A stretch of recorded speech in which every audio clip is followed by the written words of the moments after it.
Oh,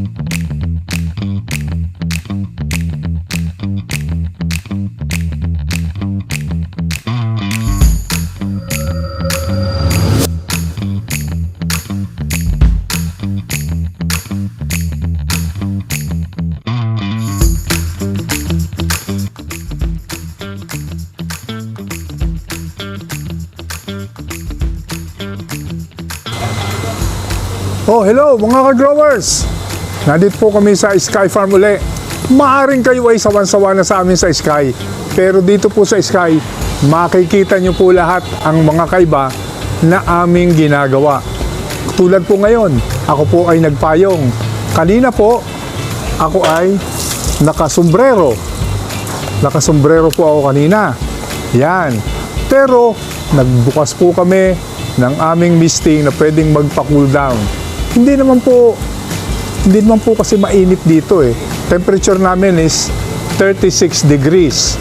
Pero sinusubukan po namin ang pwedeng yung effect nitong misting dito sa loob ng greenhouse. Makikita nyo po doon sa aming hygrometer kung ano ang epekto ng aming misting.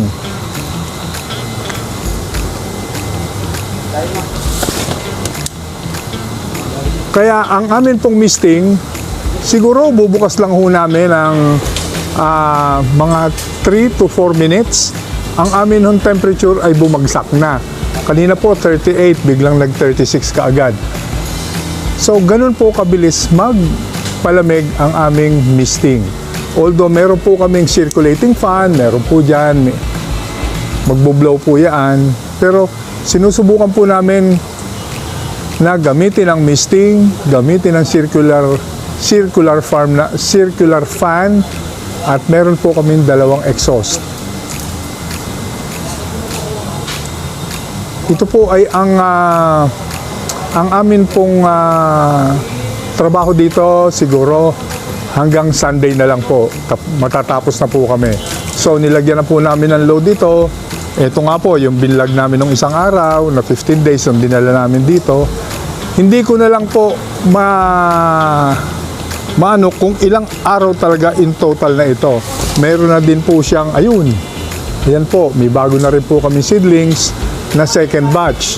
So, after a week, lalagyan na din ho namin ito. So, in a week time or two, ito po ay in full capacity. So, dito makikita nyo, may fresh and grow. As I said, dyan po namin inaayos lahat, pinoprocess. Dyan po napoprocess lahat. Gawa ng dito po ay community water para mawala po ang aming chlorine na pinoproblema. Meron din po kaming tangke. So, ang tumatakbo po sa lahat ng ito ay isang nutrient solution, nutrient tank lang. Ang isa lang ang tumatakbo rito. Hindi katulad nung ginagawa nung iba, bumili ng box, styro box, may individual reservoir sila. Dito po, centralized na reservoir. So, madali pong magtrabaho pagka ganito ang inyong sistema. Hira po ang ganito ka-fine. Pino po kasi ang patak ng aming misting dito. Hindi ka po mababasa basta-basta dahil napaka-fine. So bago po mabasa ang aming lettuce, malamig na po ang aming environment. So tingnan po natin dito yung ating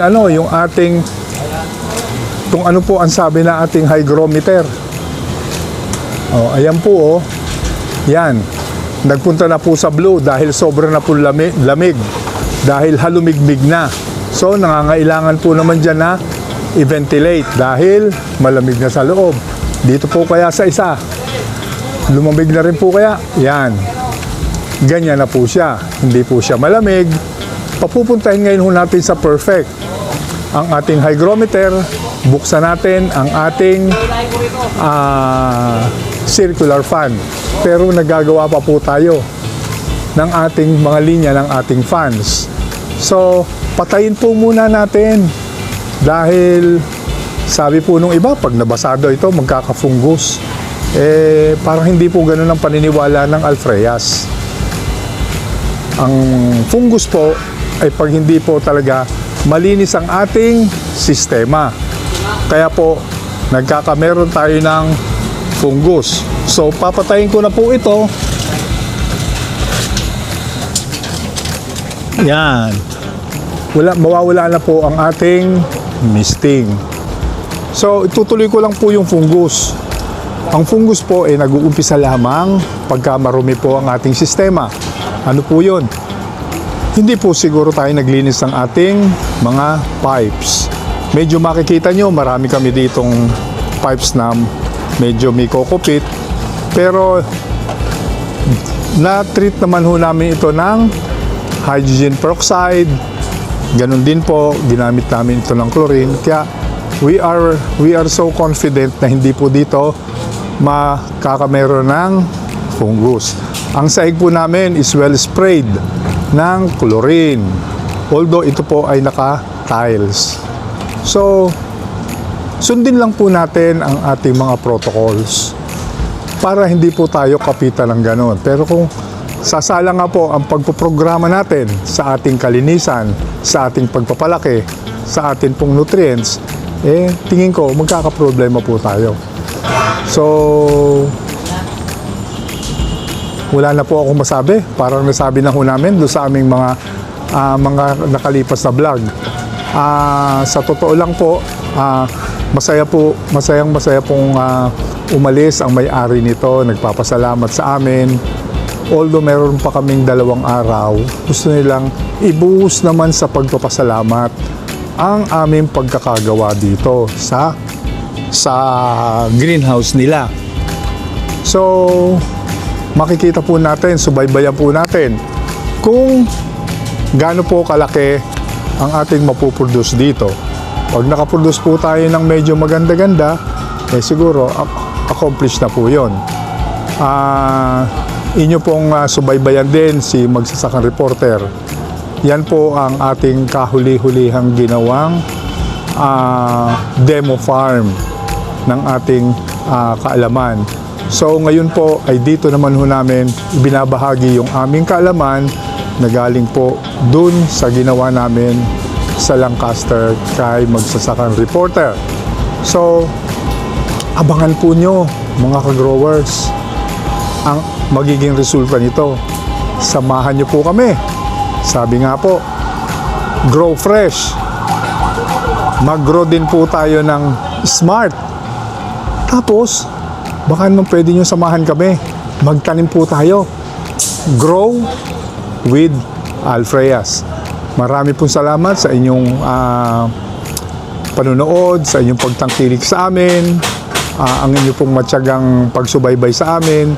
Gayun din po, nakikiusap po ako sa inyo. Ibahagi po natin. I-like po natin. I-share po natin. At i-follow po nyo ang Alfrea. Sa pamagitan po noon, nakakatulong po tayo. Baka kung hahaba pa ang ating journey, matulungan natin yung iba nating mga ka-growers. So, hanggang sa susunod po, ito po si Alfrea Hydroponics. Nagpapaalam po muna hanggang susunod naming pagpapakita dito sa Spy Farm. At marahil, pagkatapos po nito, bago na naman pong farm ang ating gagawin. Bago pong greenhouse. May kasunod po ito. Ini-schedule po namin. Hanggang sa muli, hindi ako makapagpaalam sa dami kong sasabihin. Pero I want to make it short. So until my next vlog, see you, ka-growers. Grow fresh, grow smart, grow with Alfrea. For your inquiries, you may call or message Sir Fernando Algozo Alfrea. Like, share, and follow us Facebook.